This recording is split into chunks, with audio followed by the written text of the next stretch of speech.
Are you thinking about moving to the East Tennessee or Knoxville area and you've got questions? Well, I've got answers. Today we are talking my FAQs, my most frequently asked questions when it comes to people that are interested in the East Tennessee area. So let's get started.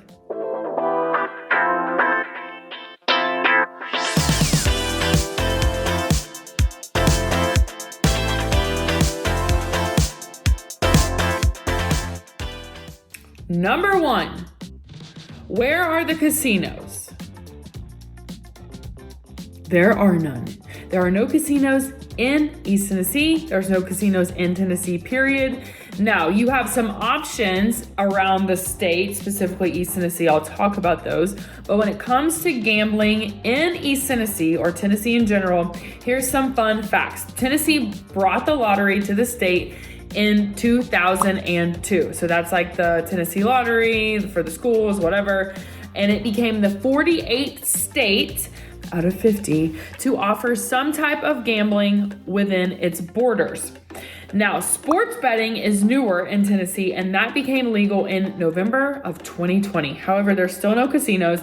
And if you are wanting to go to a casino, your best option, at least if you're in Knoxville, East Tennessee, is going to be Cherokee, North Carolina, or Bristol, Virginia. Now, Bristol is literally Virginia and Tennessee. Okay, so you could just cross right over the border, boom. You don't even know that you went into Virginia because it's literally like, if you're downtown Bristol, it's like Tennessee, Virginia. So, I mean, easily from Knoxville, the Bristol Casino, about 2 hours. Cherokee Casino, about 2 hours, depending on where you're coming from exactly in Knoxville, but there are no casinos here. So, sorry about it. Now you can obviously get on your Caesar Sportsbook. You can gamble that way, or you get your lottery tickets, but you're not going to the casino here. Question number 2. I'm embarrassed to even say this question. I get this question a ton. Why is it so hilly here? We have the mountains. This is East Tennessee. We are part of the Smoky Mountains. We're part of the Appalachian Mountains. Knoxville specifically is in the valley because here's the mountains and here's the valley and Knoxville's here. That does not mean it's flat. Now, is it possible to have a flat yard? Yes. Is it possible to be in a neighborhood that's flat? Yes. But is it typical? No. Is it like when you go to Texas and you can just see for miles? Absolutely not. Actually, every time I go anywhere west or like, I guess, Texas, Arizona, even, I know Arizona has like mountains, but you can still, if you're not in the mountains, it's flat. Same thing. You go to Vegas, it's flat. Like, yeah, there's mountains, Red Rock Canyon and all that, but you can still see the Vegas Strip. You cannot see that. You could be on Gay Street, which isn't even that long. Downtown Knoxville, it's probably like, what, a mile, maybe, if that. And you can't see the other side. It's not flat here. So, I don't know who's going around saying that there's not mountains in East Tennessee, but newsflash, there's mountains here. And I don't mean to sound rude. I'm sure I probably sound a little bit like a jerk. I just think it's funny. People are like, we want to move to East Tennessee, but then they're like, why are there mountains? Why is it so hilly? Come on, man. Come on. Anyways, okay, next question. Are tornadoes bad? Should we be worried about tornadoes? My short answer is no, absolutely not. So just in terms of context for some stats, I did some little research for you.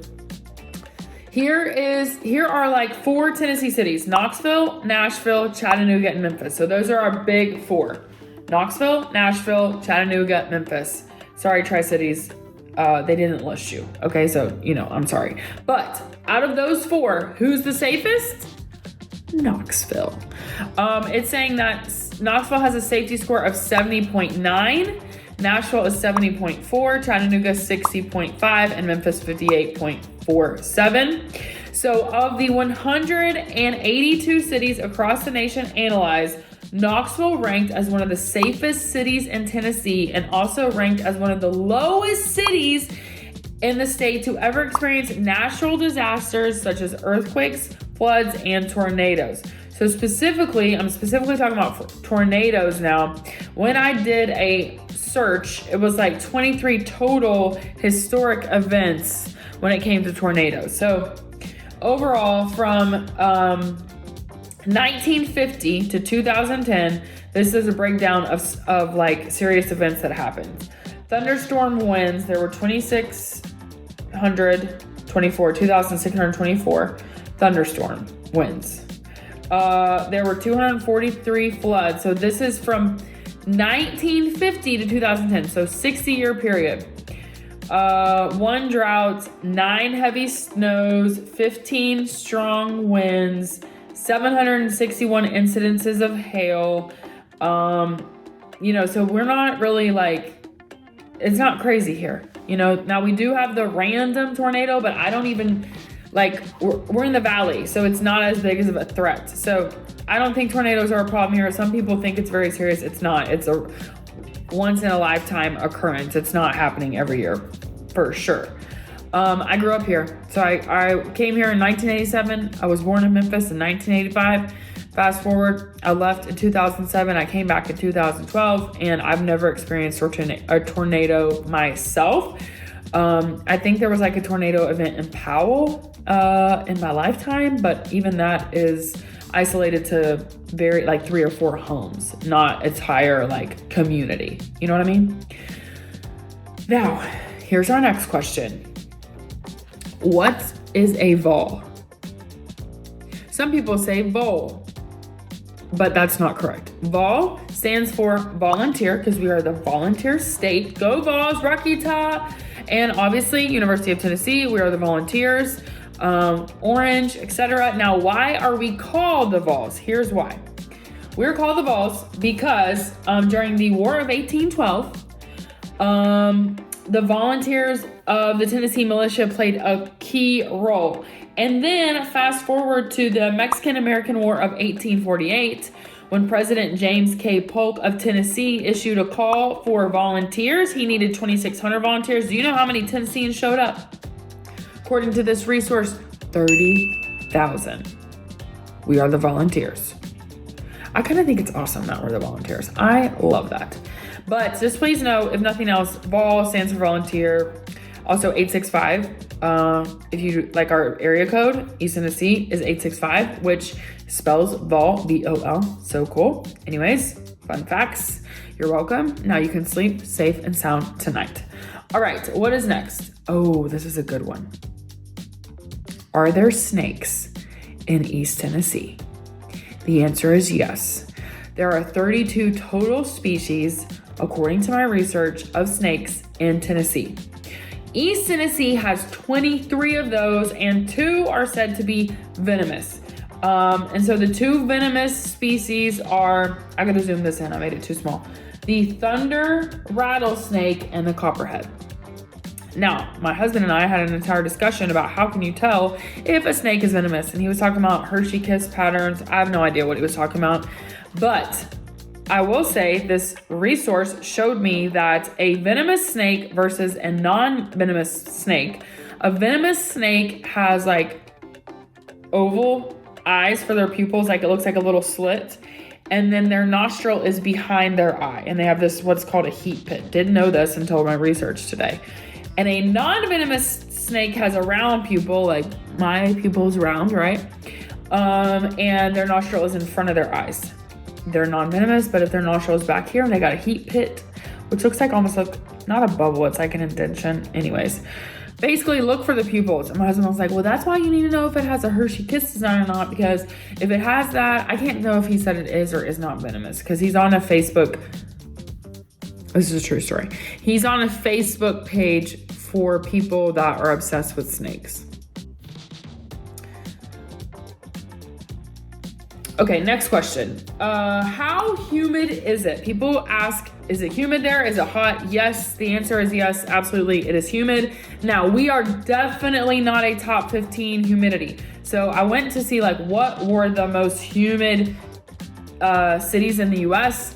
Lake Charles, Louisiana, Jackson, Mississippi, Meridian, Mississippi, Brownsville, Texas, Port Arthur, a couple other Texas places, Gainesville, Florida.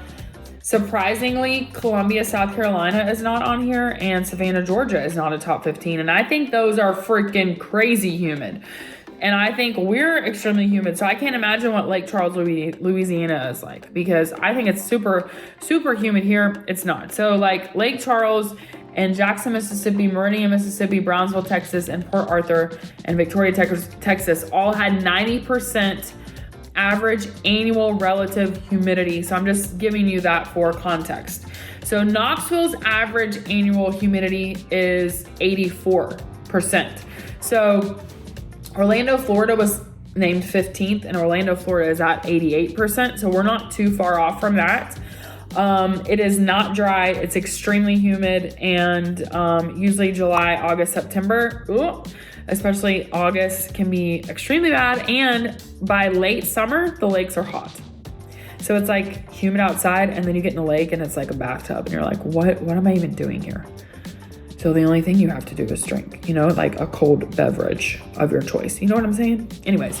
And then just for context for other like Tennessee cities, Nashville is also has an average annual relative humidity. That's like a tongue twister. Average annual relative humidity.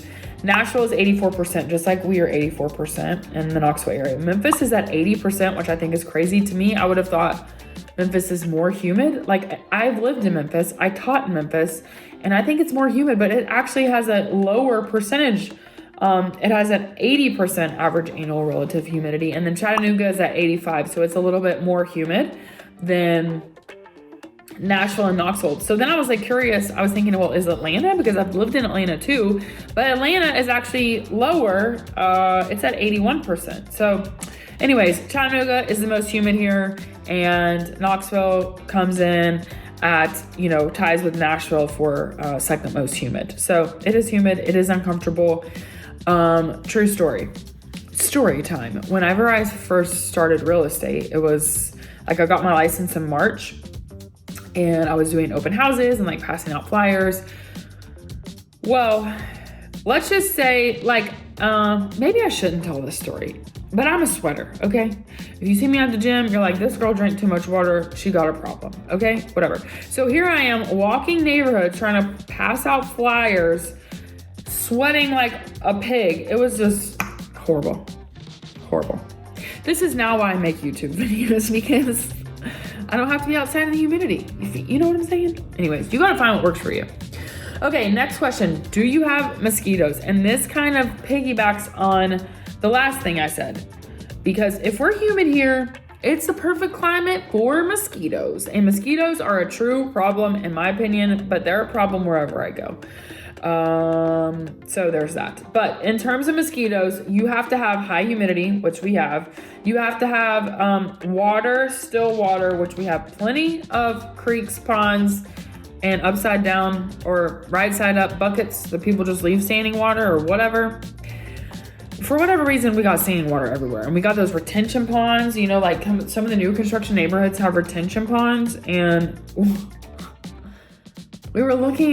I was looking at this one house with some clients, and the backyard was essentially the neighborhood retention pond. And I was just thinking, like, I couldn't live here because the mosquitoes, like, I'm sure they spray it or something. I don't know, but or maybe they don't spray it, whatever, chemicals. I don't know, because it's a pond and water, you can't, whatever.